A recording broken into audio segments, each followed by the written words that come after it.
오늘 본문 말씀을 가지고 성령의 열매, 양선, 선한 성품과 행동이라는 제목으로 말씀 나누길 원합니다.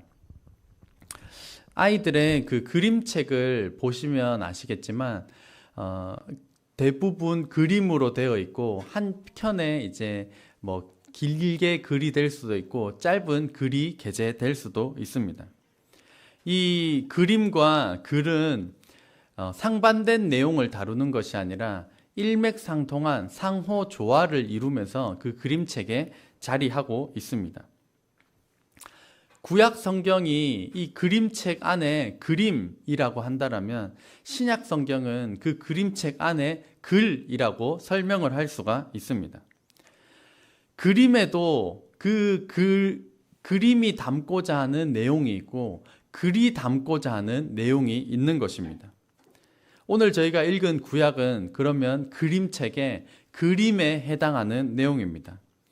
요셉의 일대기를 그림처럼 살펴봄을 통하여서 하나님께서 각자에게 주시는 풍성한 하나님의 은혜가 있는 시간 되기를 주의 이름으로 축복합니다. 밤새도록 하나님의 천사와 씨름하고 허벅지 관절이 어긋나서 그의 형 에서를 만날 때 어이구 형님 이렇게 인사를 했던 그 인물이 누구였는지 기억이 나시나요? 그 인물이 바로 야곱입니다. 야곱에게는 12명의 아들이 있었습니다. 첫째가 르우벤이고 11번째 아들이 요셉입니다. 그러면 장남이 요셉이었기 때문에 당시 문화에 따라서 장남, 상속자를 상징하는 채색 옷은 르우벤이 입었어야 하는데 야곱은 이렇게 하였습니다. 요셉은 노년에 얻은 아들이므로 이스라엘, 야곱의 이름입니다. 야곱이 여러 아들들보다 요셉을 더 사랑하므로 요셉을 위하여 채색 옷을 지었더니 르우벤 장자기 때문에 르우벤에게 채색 옷을 입혔어야 하는데 요셉에게 채색 옷을 입혔습니다. 그러니까 나머지 형들이 수군수군 거렸던 겁니다. 형님, 이거 뭔가 잘못된 거 아닙니까? 장남이 형님인데 지금 저 요셉이라는 녀석이 지금 채색 옷을 입다니요. 형님, 꼴 보기 싫어 죽겠습니다. 형님, 속도 없어요. 배알도 없어요. 가서 아버지한테 좀 따지세요. 그러니까 르우벤 형님이 어허! 조용해라. 아버지의 뜻이 있을 거다. 이렇게 하니까 동생들은 그게 못마땅해 죽겠는데 대들지도 못하고 있었습니다. 근데 안 그래도 미워 죽겠는 이 요셉 녀석이 거기에다가 꿈을 꾸었는데 꿈의 내용이 가관입니다. 요셉이 이야기를 합니다. 요셉이 그들의 형들에게 이르되 청하건대 내가 꾼 꿈을 들으시오. 표현을 하자면 그렇습니다. 이렇게 하진 않았을 것입니다. 우리가 밭에서 곡식단을 묶더니 내 단은 일어서고 당신들의 단, 형님들의 단은 내 단을 둘러서서 절하더이다. 이제 이 꿈을 이야기한 겁니다. 안 그래도 미워 죽겠는데 지금 형님들의 단이 자기를 향해서 절하였다고 하니까 형님들의 반응이 어땠을까요? 문제입니다. 1번 귀여웠다. 2번 사랑스러웠다. 3번 미워 죽겠다. 정답은 3번 미워 죽겠다입니다. 그래서 안 그래도 미워 죽겠는데 요셉이 꿈을 꾸고 자기 형들에게 말하며 형들이 그를 더욱 미워하였더라. 안 그래도 밉상인데 미워 죽겠는데 게다가 꿈을 한 번 더 꿨습니다. 요셉이 또 꿈을 이야기합니다. 다시 꿈을 꾸고 그의 형들에게 말하여 이르되 형님 내가 또 꿈을 꿨는데 이번에는 해와 달과 11별이 내게 절하나이다. 이번에는 형님들은 물론 아버지와 어머니까지 자기에게 절하더라 라는 꿈을 이야기했습니다. 안 그래도 미워 죽겠는데 꿈을 2번이나 연달아 꾸면서 그러니까 지금 저거 그냥 이제 미워 죽겠는 형국이 되었습니다. 그러다가 17살이 되었을 때 아버지가 요셉에게 형님들이 그 양을 잘 치고 있는지 보고 오라는 겁니다. 요셉은 채색 옷을 입었기 때문에 목동이 아니었습니다. 그러니까 형님들 떼학볕에 고생을 하고 있는데 그 형님들 양 잘 치고 있는지 아버지가 심부름을 시켰던 것입니다. 그러니까 요셉은 채색 옷을 입고 형님들 찾으러 갑니다. 랄랄랄랄랄랄랄랄 이러면서 막 기분 좋게 이제 채색 옷을 입고 형님들을 찾으러 나갔습니다. 동쪽, 서쪽, 남쪽, 북쪽 다 찾아봐도 없었는데 묻고 물어서 아주 멀리서 형님들이 양 치고 있는 것을 발견하고 형님들에게 이제 형님들 하고 가까이 갔는데 형님들의 반응이 이렇습니다. 요셉이 그들에게 가까이 오기 전에 그들이 요셉을 멀리서 보고 형님들 이러고 있으니까 형님들이 멀리서 요셉을 봤습니다. 보고 죽이기를 꾀하여 서로 이르되 꿈꾸는 자가 오는도다. 자, 그를 죽여 한 구덩이에 던지고 우리가 말하기를 악한 짐승이 그를 잡아먹었다 하자. 그의 꿈이 어떻게 되는지를 우리가 볼 것이니라. 요셉은 이제 형님들이 있으니까 형님 찾았습니다 이러고 오는데 형님들은 꿈꾸는 자가 오네. 지 무덤을 지가 파는구나. 이리 한번 와봐라 이놈 자식 이러면서 형님들이 콱 바로 죽여버리려고 했는데 장남이 그래도 장남입니다. 장남이 죽이면 안 된다. 차라리 죽이지 말자. 이렇게 해서 루벤 형님은 이 굴에다가 가둬다가 데려가려고 했는데 루벤이 잠시 자리를 비운 사이에 형님들이 죽이기지도 못하게 하니까 저 이집트로 가는 상인들에게 돈을 받고 팔아버립니다. 오늘날 현대 범죄 용어로 말하자면 친족에 의한 인신매매가 이루어진 것입니다. 요셉은 17살 때 이집트로 노예로 팔리게 됩니다. 당시 노예는 인권도 없었고 하지만 그 팔렸던 집이 우리로 따지면 국방부 장관급이라고 할 수 있는 이집트의 왕 파라오의 친위대장 보디발 장군의 집에 노예로 팔리게 됩니다. 요셉이 보디발 장군의 집에 팔려서 노예로 일할 때 성경을 보면 하나님께서 요셉에게 은혜를 막 더해 주셔서 요셉이 맡고 하는 일마다 다 잘 되고 막 번창하게 된 것입니다. 그것을 보면서 보디발 장군이 이 요셉은 뭔가 다르다. 요셉은 뭔가 다르다. 지위를 상승시키다 보니까 마지막에 가정총무가 되었는데 가정총무라는 것은 보디발 장군 그의 아내 바로 미친 것입니다. 노예로 팔렸음에도 불구하고 하나님의 은혜로 가정총무, 주인을 제외한 가장 높은 직위에 오르게 된 것입니다. 이렇게 계속해서 승승장구할 수 있었다면 너무나도 좋았겠지만 성경 기록에 따르면 요셉은 용모가 잘생기고 아름다웠다라고 표현하고 있습니다. 옛날 사람이나 지금 사람이나 잘생기고 예쁜 것들은 가만히 놔두질 않습니다.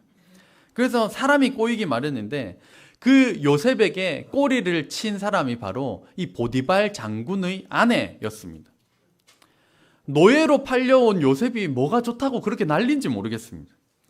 성경 기록을 보면 그 후에 그의 주인의 아내가 요셉에게 눈짓하다가 눈짓을 어떻게 했을까요? 막 윙크하면서 이렇게 윙크하면서 요셉 이러면서 다른 사람들이 있을 때 아무도 눈치 못 채게 막 그 요셉에게 막 윙크하면서 눈짓하면서 막 동침하기를 청했던 것입니다. 이게 한 번, 두 번이 아니라 10절 말씀에 보면 여인이 날마다 요셉에게 청하였으나 요셉이 듣지 아니하여 동침하지 아니할 뿐더러 함께 있지도 아니하니라. 한 번도 아니고 두 번도 아니고 날마다 청하였습니다. 이것을 보면 죄라고 하는 것은 한 번이 어렵지 한 번을 넘어버리고 나면 두 번, 세 번은 너무나도 쉽게 이어지는 것입니다. 그래서 한 번을 절대 어기지 않는 것, 한 번을 지켜내는 것이 이 죄를 범하지 않는 것에 굉장히 중요한 것입니다. 한 번 입대기가 어려웠지 요셉 나랑 한번 자자, 나랑 한번 잠에 자자, 사랑을 나누자 한 번 입대고 나니까 이제 날마다 보디발 장군만 없으면 요셉 콧소리네 요셉 이제 눈짓하고 막 이러면서 이제 나랑 한번 자자고 오늘 밤 이제 요셉에게 이제 꼬리를 치기 시작했습니다. 요셉은 성경 기록에 따르면 요셉이 듣지도 아니하고 동침하지도 아니할 뿐더러 함께 있지도 않았습니다. 그러니까 사건이 일어날 수 있는 환경을 원천 봉쇄를 한 것이었습니다. 그러다가 하도 요셉이 원천 봉쇄를 하니까 이 집주인의 아내가 점점 횟수가 줄어들고 드물게 되었습니다. 그러다 보니까 요셉도 긴장을 좀 늦추었던 것 같습니다. 그래서 이제는 안 그러겠지 그러던 어느 날 집안 사람들이 다 일하러 나가고 요셉과 이 여주인만 남았던 것입니다. 그러자 이 여자가 득달같이 달려들어가지고 오늘은 기필코 내가 너랑 한번 사랑을 나눠보겠다고 득달같이 달려들어가지고 옷을 꽉 잡고 오늘은 내가 왜 그런지 잘 모르겠습니다. 어쨌든 그 여자가 득달같이 달려들어서 요셉과 한번 잠을 자보겠다고 득달같이 달려들었습니다. 그러니까 요셉이 더 이상 어떻게 할 수가 없음을 알자 거기서 입고 있던 옷을 훌러덩 벗어 제끼고 난 다음에 옷만 더 그래 놔두고 요셉이 36개 주랭랑을 쳤습니다. 그러니까 이 여자가 요셉 이러면서 다음번에 기회를 노린 게 아니라 이번에는 보디발 장군에게 당신이 데려온 저 노예 주제, 저 노예가 나를 겁탈하려고 했다고, 저 녀석이 나를 겁탈하려고 했다고 모함을 왕창 뒤집어 쓰고 감옥에 가게 되었습니다. 그래서 요셉은 감옥 생활이 시작되었습니다. 억울한 누명을 쓰고 시작된 감옥 생활. 저와 여러분이 요셉이라면 어땠을까요? 친족에 의한 인신매매를 당했음에도 불구하고 좌절하지 않고 버텨내고 살아남은 요셉이었는데 보디발 장군의 집에서 일하는 동안 하나님의 은혜로 가정 총무가 되었는데 누명을 쓰고 우리나라도 아니고 남의 나라, 이방 나라의 그 감옥에 갇혀버린 상황이 되었습니다. 요셉은 감옥에서 생각했습니다. 그때 눈 한 번 딱 감고 한번 그냥 잠자리를 가졌어야 했나? 아니야. 긴장을 늦추지 말고 절대 둘이 같이 있지 말았어야 되는데 내가 왜 긴장을 늦췄을까? 아유, 이 바보 같은 녀석아. 여기서 내 생이 끝나는구나. 내가 이 친족에 의해서 형들에 의해서 팔렸는데 이젠 그것도 넘어서 이 감옥에서 이방 나라 감옥에서 내가 여기서 죽는구나. 그러면서 가슴을 치며 한탄하면서 이제 내 인생이 더 이상 희망이 없다. 이제 여기서 그만두자 라고 하면서 스스로 목숨을 끊는 그런 결단도 하지 않았습니다. 요셉은 이렇게 하였습니다. 여호와께서 요셉과 함께 하시고 그에게 인자를 더하사 간수장에게 은혜를 받게 하시매 간수장이 옥중 죄수를 다 요셉의 손에 맡김으로 그 재반 사물을 요셉이 처리하고, 그러니까 그냥 한탄하고 좌절하고 여기서 내 인생 끝이네, 좌절하고 죽어야겠다라고 생각했던 것이 아니라 거기에서도 하나님이 함께 하시고 하나님께서 은혜를 베푸셔서 거기에 신임, 간수장에게도 신임을 얻게 하셔서 죄수를 관리하고 그 목록을 관리하고 그리고 거기에 있는 재반 사무 모든 그 죄수와 관련된 업무들을 요셉이 처리하게 된 것입니다. 누군가는 신세 한탄을 하면서 죽어버려야겠다라고 생각할 수 있었는가 하면 요셉은 여전히 자기 삶을 포기하지 않고 꾸역꾸역 한 걸음씩 나아가고 있었다는 점입니다. 여기서 조금 아이러니한 표현이 하나 등장을 합니다. 그것은 바로 여호와께서 요셉과 함께 하시고 라는 표현입니다. 지금 요셉이 왕궁에 있는 것이 아니라 감옥에 있습니다. 하나님께서, 우리가 일반적으로 생각할 때는 하나님께서 나와 함께 하신다라고 여겨지면 우리는 감옥에 와 있는 것이 아니라 등 따시고 배부르고 건강하고 부유하고 평안한 상태에 있어야 될 것이라고 생각을 하지만 오늘 성경은 여호와께서 요셉과 함께 하시는데, 여호와께서 요셉과 동행하시는데 요셉은 지금 감옥에 있다라고 말씀하고 있습니다. 우리가 세상의 문화에 의하여서 잘못 쌓아진 그 개념이 바로 복과 형통이라는 개념입니다. 성경은 이렇게 말씀합니다. 간수장은 그의 손에 맡긴 것을 무엇이든지 살펴보지 아니하였으니 이는 여호와께서 요셉과 함께 하심이라. 여호와께서 그를 범사에 형통하게 하셨더라. 복, 형통함의 기준을 우리는 새롭게 세워야 합니다. 저 도표를 보면, 저 부호를 보면 같지 않다는 것입니다. 복과 형통은 부유함과 건강과 성공과 같지 않다는 것입니다.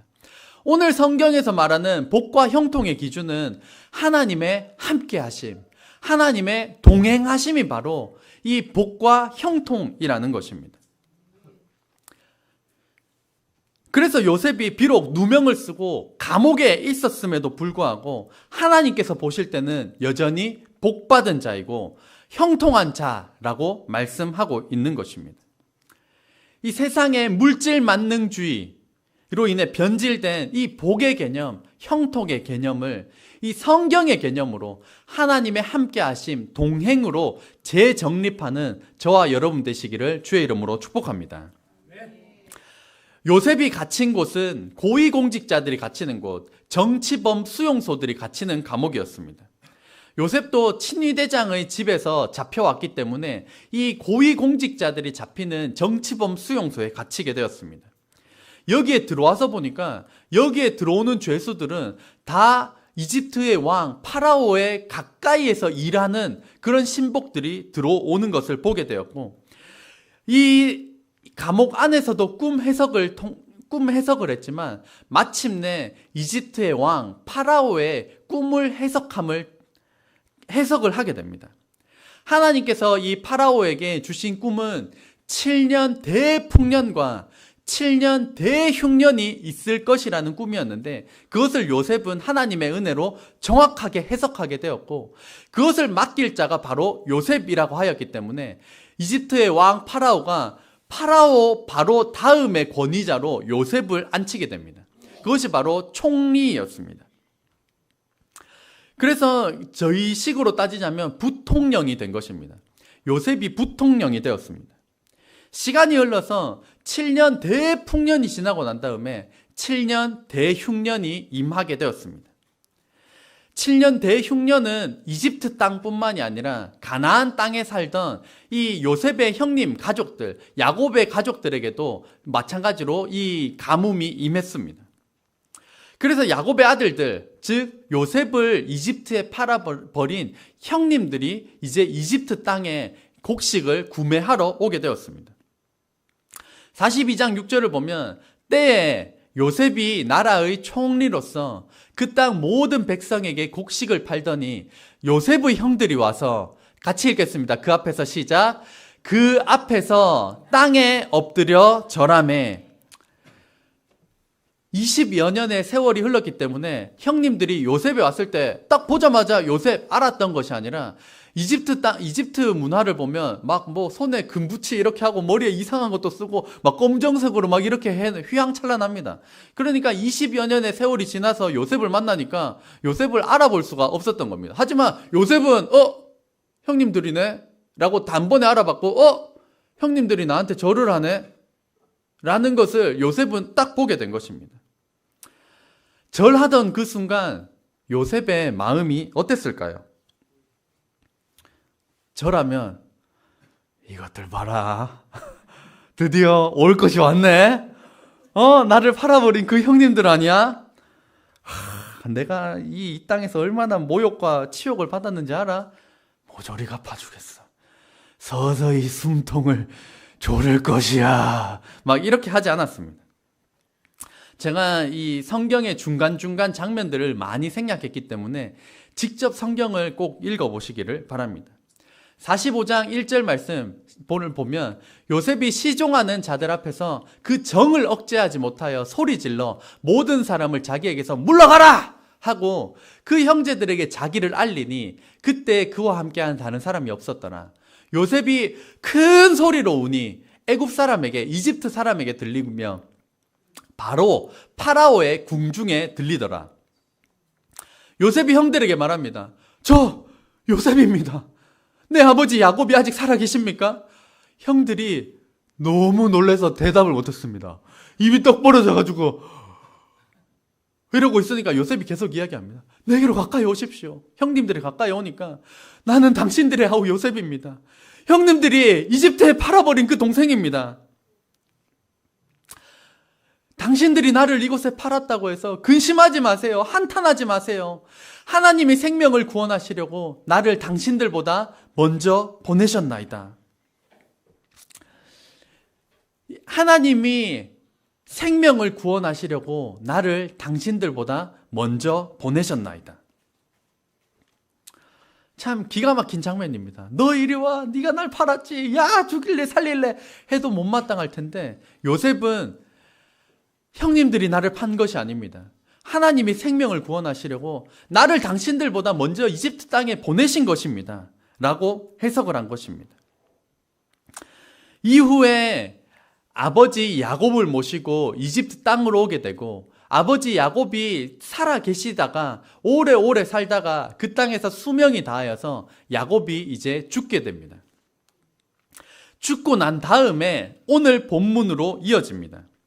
오늘 본문, 아마 이제 내용이 조금 이해가 되실 텐데요. 15절 말씀 한번 같이 읽겠습니다. 시작.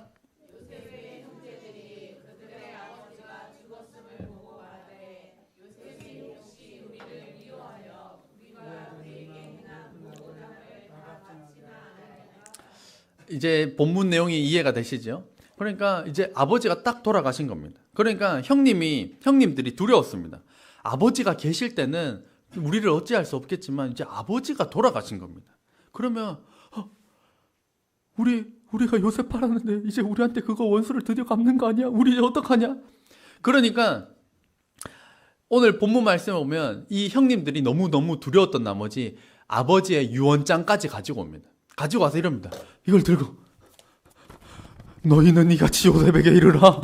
내 형들이 내게 악을 행하였을지라도, 이제 이런 장면입니다. 벌벌벌 떨면서 이제 바라건대 그들의 허물과 죄를 용서하라. 아버지께서 이런 유언장을 남기셨는데 당신 아버지 하나님의 종들인 우리 죄를 이제 용서하소서. 이제 요셉에게 막 벌벌 기는 장면입니다. 그러니까 요셉은 형님들이 자신에게 하는 말을 들을 때 울었습니다. 그랬는데도 불구하고 형님들이 안심이 안 됐던 겁니다. 복수하면 어떡하지? 복수하면 어떡하지? 그러니까 그의 형들이 또 친히 와서 요셉의 앞에 엎드려 절을 합니다. 우리는 당신의 종들입니다. 당신의 종들입니다. 우리가 팔아버린 건 용서해 주세요. 이제 형님들이 난리가 난 것입니다. 저와 여러분이 요셉이라면 어떻게 하셨을까요? 저는 생각해 봤습니다. 아버지 장례식이 딱 끝났습니다. 하다가 아버지 장례식이 딱 끝나면, 야, 집합. 야, 장남 루벤부터 그 밑에 찌끄레기들 다 모여. 내가 지금도 니네들이 나를 인신매매로 팔아버리던 그 눈빛, 그 말, 나 아직도 잊지 못한다. 나는 아직도 악몽을 꾸고 있어. 왜 나만 피해자야? 니네들이 가해자인데? 일단 재산부터 몰수해라. 그리고 형수들이랑 조카들 다 불러라. 니네들이 보는 앞에서 내가 갈갈이 찢어 죽여야 내 속이 편하겠다. 왜 나만 눈물을 흘려야 되냐? 니놈들 눈물에 피눈물 흘리게 만들어야겠다.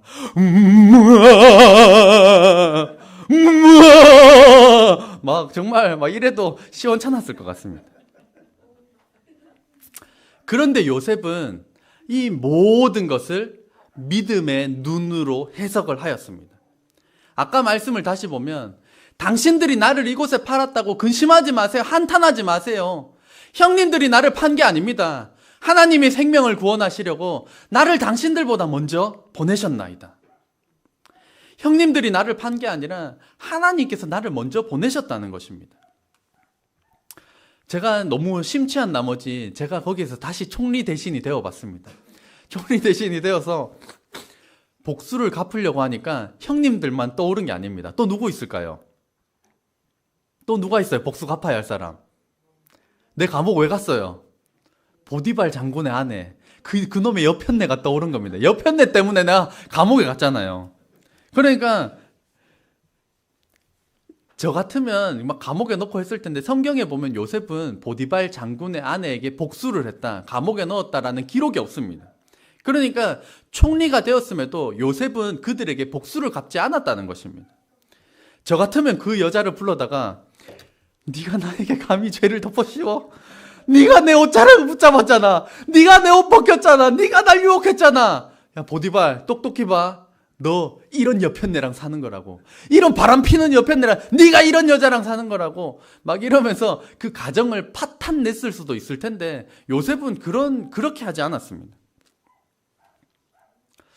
하나님께서는, 저는 이제 오늘 이 성경을 그림 그대로 여러분들에게 보여드리는 게 목표였습니다. 그래서 이렇게 선하게, 이렇게 눈에 선하게 어떤 장면들이 머릿속에 많이 그림이 그려지셨으면 좋겠고, 그리고 궁극적으로는 이것을 여러분들이 직접 성경을 읽으면서, 저는 요셉 성경을 읽을 때 제가 막 이런 뭐라 그러죠? 통곡하면서 성경을 읽었던 경험이 있습니다. 요셉이 어떻게 이렇게 했을까? 요셉이 울 때 저도 같이 울었거든요. 막 요셉이 물러가라 그러면 나도 이러면서 막 이렇게 저도 그렇게 읽었거든요. 그렇게 했을 때 하나님께서 이 각자에게 주시는 은혜가 너무나도 넘쳐나는 은혜. 이게 이렇게 하라고 해서 되겠습니까? 형님들 용서하라고, 원수 용서하라고 이건 되겠습니까? 하지만 내가 직접 성경을 읽을 때 하나님께서 그 마음을 폭포수같이 막 만져주시면, 아, 나도 이렇게 해야겠구나. 아, 나도 이렇게 해야겠구나. 그 변화의 물꼬를 하나님께서 폭포수같이 부어주실 줄로 믿습니다.